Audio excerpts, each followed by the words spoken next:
Last video में मैंने आपसे क्वेश्चन पूछा था with regard to the Indian evidence act और मैंने कहा था आपको कमेंट सेक्शन में इसका आंसर देने, और अगर आपको इसका आंसर नहीं पता है तो आज मैं इस वीडियो में आपको इसका आंसर दूंगी और साथ ही साथ हमारे इंडियन एविडेंस एक्ट का ये लास्ट पार्ट होने वाला है जिसमें we were discussing the previous year question paper. Hello everyone, this is Shreya Pandey and I welcome you all to the law at channel. And today's first question is, witnesses are the eyes and ears of justice. Whose statement is this? Is it the statement of Lord Atkin, Bentham, Lord Denning और Phipson? ये question मैंने last video में पूछा था and इसका सही answer है option 2, that is Bentham. Bentham ने ये बात कही थी कि witnesses are the eyes and ears of justice. Our next question is, an accomplice is unworthy of credit unless he is corroborated in material particulars. Accomplice को हम unworthy मानते हैं for the credit unless he is corroborated. So is it a presumption of fact, presumption of law, conclusive presumption of proof, or none of the above? So the correct answer to this question is option 2, that is presumption of law. The next question is, patent ambiguity in interpreting documents renders it. Patent ambiguity के बारे में पूछा जा रहा है कि क्या वो क्यूरेबल होता है, इनक्यूरेबल होता है, क्यूरेबल एंड इनक्यूरेबल बोथ होता है, या फिर नन ऑफ द अबव। तो पेटेंट एम्बिग्विटी ऐसी एम्बिग्विटी होती है जो हम अपने सामने देख सकते हैं, हमें पता है कि कुछ ना कुछ तो गड़बड़ है यहाँ पर। पेटेंट एम्बिग्विटी ऐसी होती है। और जो लेटेंट एम्बिग्विटी होती है हमें नहीं पता रहता उसके बारे में। फॉर एग्जाम्पल, अगर मैं आपसे कहूँ कि शायद मेरा पंखा खराब है, तो पंखा खराब है या सही आपको देख कर नहीं पता चलेगा। अगर ये पंखा प्रॉपरली चल रहा है तो इस पंखे में शायद कुछ लेटेंट डिफेक्ट हो सकती है जिस वजह से ये पंखा खराब हो, लेकिन हमें पता नहीं है। और अगर हम देख सकते हैं कि हाँ हम स्विच ऑन कर रहे हैं और पंखा तो चल ही नहीं रहा है, तो that will be a patent ambiguity. तो यहाँ 83 में पूछा जा रहा है कि पेटेंट एम्बिग्विटी के जो डॉक्यूमेंट्स होते हैं उन्हें क्या हम क्योर कर सकते हैं या इनक्योरेबल होते हैं, या बोथ, या नन ऑफ द अबव। तो क्वेश्चन नंबर 83 का सही आंसर है ऑप्शन 2, दैट इज इनक्योरेबल। मतलब पेटेंट एम्बिग्विटी के मामलों में आप एविडेंस नहीं दे सकते हैं। आपको पता था, आपने स्विच ऑन करा है, आप देख सकते हैं कि पंखा नहीं चल रहा है, तो फिर आप कैसे कह सकते हैं कि हाँ आपको पता नहीं था इस बारे में। ठीक है, these are the patent ambiguity. और अगर इस मामलों में आप गलती करते हैं तो भाई उसका हर्जाना तो आप ही को भुगतना पड़ेगा। Our next question is, presumption of law is, law का जो प्रिजम्पशन होता है, is it discretionary and rebuttable, mandatory and rebuttable, mandatory and irrebuttable, या ऑल ऑफ द अबव। तो जो प्रिजम्पशन ऑफ लॉ होते हैं या ये मैंडेटरी तो होते हैं लेकिन ये इररिबटेबल भी होते हैं। Option 3 is the correct option. The next question is, according to the Law Commission of India 69th report, Section 27 of Evidence Act is based on। Section 27 की हम बात करें तो ये डिस्कवरी ऑफ सम थिंग्स बताता है। ठीक है, तो is it doctrine of introspection, doctrine of testimonial incrimination, doctrine of confirmation, या option 4, none of the above. तो अगर हम डिस्कवरी ऑफ फैक्ट कर रहे हैं तो ये एक तरह से डॉक्ट्रिन ऑफ कंफर्मेशन ही हुआ। That means option 3 is the correct option. The next question is, burden of proving that person is alive who has not been heard of for 7 years is on whom। हम ये prove करना चाहते हैं कि जो person है वो alive है, भले 7 साल से हमने उसके बारे में कुछ नहीं सुना। तो इस बात को प्रूव करने का बर्डन किस पर रहेगा? क्या ये उस पर्सन पर रहेगा जो डिनाई कर रहा है इस बात को, उस पर्सन पर रहेगा जो अफर्म कर रहा है इस बात को, किसी थर्ड पर्सन या फिर स्ट्रेंजर पर यह बर्डन रहने वाला है, या फिर नन ऑफ द अबव?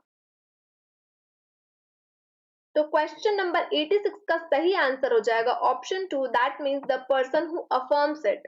अगर हम ये बात कह रहे हैं कि दैट पर्सन इज अलाइव, तो ये हमें प्रूव करना पड़ेगा, हमारे ऊपर बर्डन रहेगा। The next question is test of competency of witness is. Test of competency of witness, कि जो विटनेस होते हैं वो कंपिटेंट है या नहीं, वो एज अ विटनेस एविडेंस दे सकते हैं या नहीं, ये कैसे हमें पता चलेगा? हर बीइंग इंटेलिजेंट, या फिर that witness must be major. Option 3, that is the understanding, that he must be in understanding the nature of the question. और is it option 4, capable of understanding the nature of question and giving the rational answer? Competency of witness की बात हो रही है। इसका section I hope आपको याद होगा, that is 118 of the evidence act. और 119 में हम डम विटनेस की बात करते हैं। तो क्वेश्चन नंबर 87 का सही आंसर हो जाएगा option 4, that is capable of understanding the nature of question. आपको क्वेश्चन का नेचर तो समझ आना ही चाहिए, साथ ही साथ आप इतने सक्षम हैं, इतने केपेबल हैं कि you can give the rational answer, और इस बेसिस पर आपकी कंपिटेंसी पता चलती है। ये है आपका test of competency. The next question is communication between husband and wife is treated as privileged communication if it was made during the marriage with promise of confidentiality, was made during marriage even without the promise of confidentiality, was made before marriage with promise of confidentiality, or is made after the marriage. Question number 88, यहाँ बात हो रही है communication between husband and wife. उस communication को हम privilege communication मानते हैं। And the correct answer to this question is option 2, that is even if it is made without the promise of confidentiality, लेकिन वो during the time of marriage अगर वो communication हुई है, तो that will be a privileged communication. The next question is leading questions can be asked even without the permission of the court during examination in chief, cross examination, re-examination, या all of the above. आप देख सकते हैं कि leading question से भी बार बार पूछे जा रहे हैं, और इसका आंसर मैं कई बार आपको बता चुकी हूँ कि लीडिंग क्वेश्चन को अगर हमें बिना परमिशन ऑफ कोर्ट के पूछने हैं तो हम सिर्फ क्रॉस एग्जामिनेशन में ही पूछ सकते हैं। That means option 2 will be the correct option. The next question is which one is exception as rule of hearsay evidence? Exception as rule of hearsay evidence. Is it dying declaration? Is it option 2, that is fact forming part of the same transaction? Is it option 3, that is facts forming plea of alibi? Or is it option 4, that is facts regarding character of the accused? Character of accused. यहाँ पर कौन सा exception है as to rule of hearsay evidence? Rule of hearsay evidence क्या होती है? ये जो कही सुनी बातें होती है वो हम कोर्ट में प्रोड्यूस नहीं कर सकते हैं। अब इसका एक्सेप्शन पूछा जा रहा है, तो that will be dying declaration. Dying declaration के मामलों में अगर हमने किसी पर्सन से सुना है, जो पर्सन की डेथ होने वाली थी, कि उसने अपने डेथ के पहले अपना रीजन ऑफ डेथ हमें बताया था, तो उसको हम ट्रीट कर सकते हैं एज एन एविडेंस, बिकॉज यहाँ पर हियरसे एविडेंस की ही जरूरत पड़ने वाली है, ये क्योंकि नेसेसिटी का मामला है। जिस पर्सन की डेथ हो चुकी है वो कोर्ट में आके भला किस तरह से स्टेटमेंट दे सकता है? नहीं दे सकता है। The next question is what is fact in issue? Fact in issue क्या होते हैं? तो फैक्ट इन्वॉल्व इनडायरेक्टली, या फिर नेसेसरी फैक्ट टू अराइव और डिटरमाइन राइट्स, लाइबिलिटी और कम्युनिटी, बोथ, या नन ऑफ द अबव। तो question number 91, fact in issue का मतलब होता है डिस्प्यूटेड मैटर। जो जो ऐसे फैक्ट होते हैं जो डिस्प्यूटेड है, एक पार्टी असर्ट कर रही है, दूसरी पार्टी डिनाई कर रही है, that will B fact in issue. तो इस तरह का तो कहीं ऑप्शन ही नहीं हमें दिख रहा है, that means none of the above is correct, option 4। The next question is relevant fact क्या होते हैं? सी क्या रेलेवेंट फैक्ट ऐसे फैक्ट होते हैं जो कि लॉजिकली रेलेवेंट होने चाहिए किसी भी फैक्ट इन इशू के रिगार्ड में? क्या लीगली रेलेवेंट होने चाहिए to any fact in issue? Both हो सकते हैं या none of the above? Relevant fact के बारे में पूछा जा रहा है and the correct answer to this question will be option 2, that is fact which is legally relevant. आप इस बात का एकदम रट लीजिए, इस बात को एकदम ध्यान में रखिएगा कि जो लॉजिकली रेलेवेंट फैक्ट जो होते हैं वो आपको लगेगा कि हाँ ये तो सही बात है, इसे इस्तेमाल करना चाहिए एविडेंस में, लेकिन कभी भी लॉजिकली रेलेवेंट फैक्ट को हम एज एन एविडेंस नहीं देते हैं जब तक कि वो लीगली रेलेवेंट ना हो। ठीक है, लीगल रेलेवेंसी की बहुत जरूरत है अगर किसी भी फैक्ट को रेलेवेंट बनाना है हमें एविडेंस एक्ट में। तो the next question is what do you mean by word evidence? Evidence से आप क्या समझते हैं? ऑप्शन 1, एवरी फैक्ट कनेक्टेड और not connected with the case, fact introduced in court of law, both 1 and 2, or is it option 4, none of the above?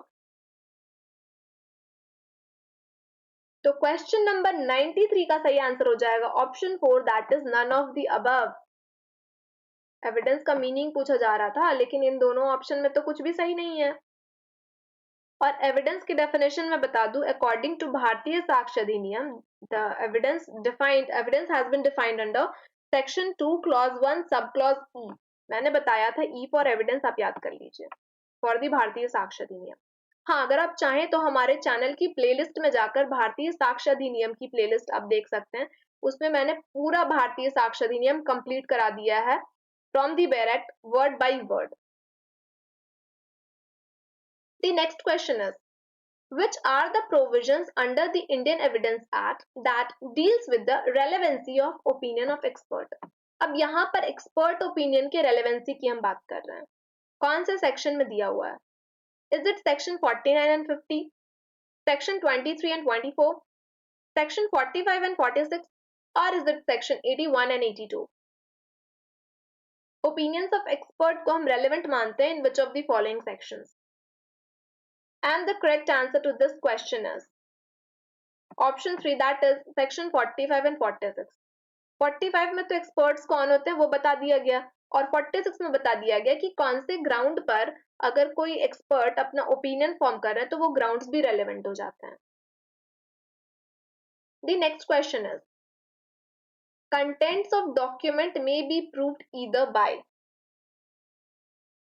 Content हमें prove करना है, primary और by secondary evidence, option 2 direct evidence और circumstantial evidence, option 3 primary evidence और documentary evidence, और is it option 4 primary evidence और direct evidence?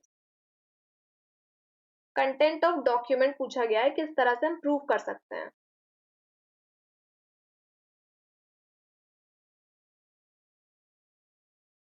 And the correct answer to this question is option 1, that is primary evidence or by secondary evidence. Content of document को हम primary या secondary evidence से दे सकते हैं।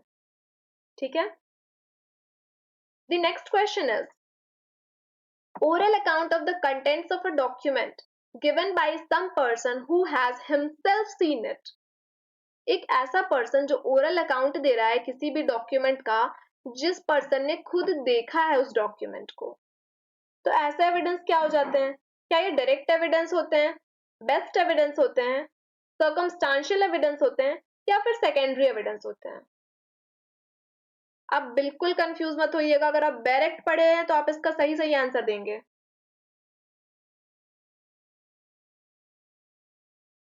और इसका सही आंसर हो जाएगा option 4, that is secondary evidence.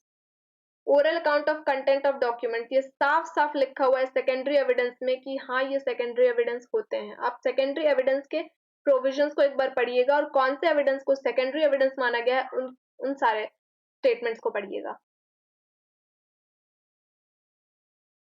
Question number 97, which of the following is least likely to be admitted as evidence in a court of law in India? Least likely to be admitted. आपको क्या लगता है इनमें से कौन से evidence को court नहीं लेगी?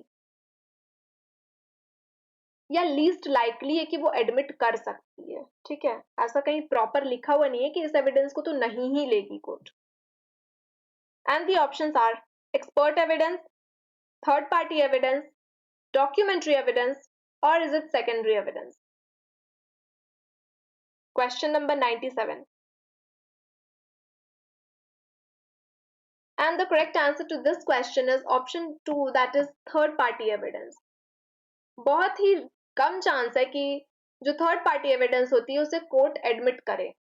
एक्सपर्ट एविडेंस तो कोर्ट एडमिट कर लेती है, डॉक्यूमेंट्री और सेकेंडरी एविडेंसेस को भी लेती है court.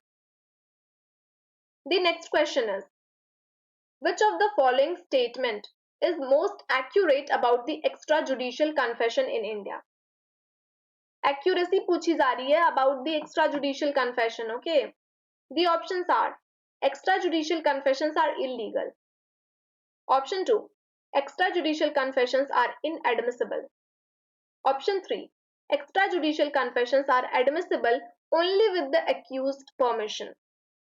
Or is it option 4, that is extrajudicial confessions are admissible but a weak form of evidence?